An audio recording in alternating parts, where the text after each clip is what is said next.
mga bata? Oh, handa ba kayo uling makinig sa aking kwento? O ating ipagpatuloy. Pagkatapos ng mga siwa ni Josue sa mga anak ni Israel, ang Diyos ay muling nagbangon ng mga hukom at isa nga dyan ay si Ahod.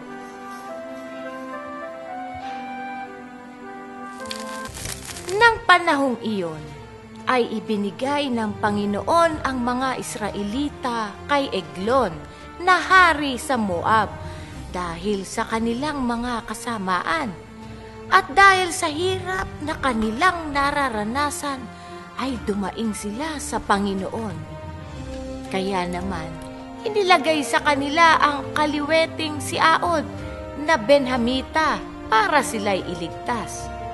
Isang araw, nang ang mga Israelita ay nagpadala ng regalo sa napakatabang si Eglon, ay bumalik si Ahod matapos na sila'y magpaalam sa hari. Isang sekreto ang sasabihin ko sa iyo, Haring Eglon.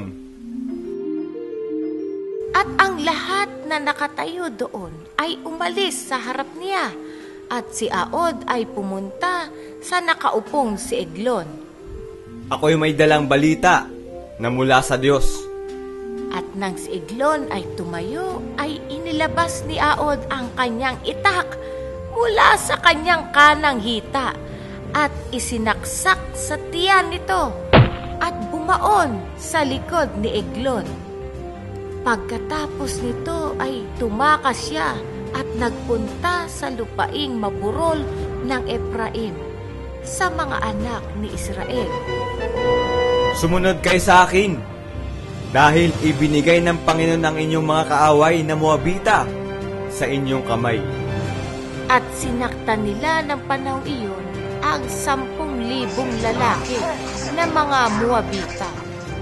At gayon nila napasuko ang Moab sa ilalim ng kapangyarihan ng mga Israelita.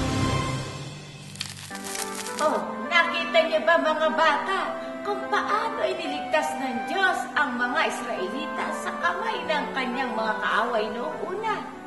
Ganyan kamahal ng Diyos ang kanyang bayan.